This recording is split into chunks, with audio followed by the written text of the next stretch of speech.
Hello viewers, আজ আমরা দেখব কিভাবে ইনশট অ্যাপস দিয়ে যে কোনো ছবির ব্যাকগ্রাউন্ড রিমুভ করা যায়।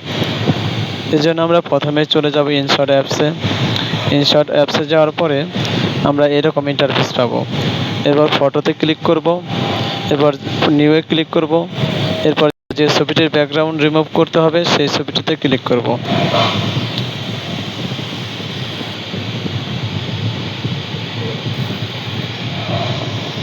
এরপর টুলসগুলোকে একটু বাম দিকে সরিয়ে কাট আউটে ক্লিক করব। এরপর টিক মার্কে ক্লিক করব। এরপর এক্সপোর্টে ক্লিক করে ছবিটিকে সেভ করে নেব। এরপর ব্যাক বাটনে ক্লিক করব। পুনরায় ব্যাক বাটনে ক্লিক করব। পুনরায় ব্যাক বাটনে ক্লিক করব। ডাবসে ক্লিক করে পুনরায় ফটোসে ক্লিক করব। পুনরায় নিউয়ে ক্লিক করব।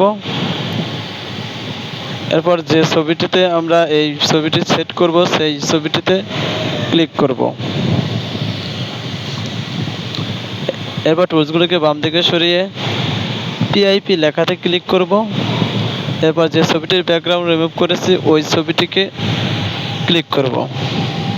এরপর ছবিটিকে ডানেভাবে সরিয়ে নিজেদের পছন্দের মতো স্থানে সেট করে নেব। এরপর উপরে থাকা এক্সপোর্টে ক্লিক করে ছবিটিকে সেভ করে নেব। এই ভিডিওটি যদি ভালো লাগে থাকে কমেন্টে জানাবেন এবং চ্যানেলটিতে সাবস্ক্রাইব করে পাশে থাকবেন।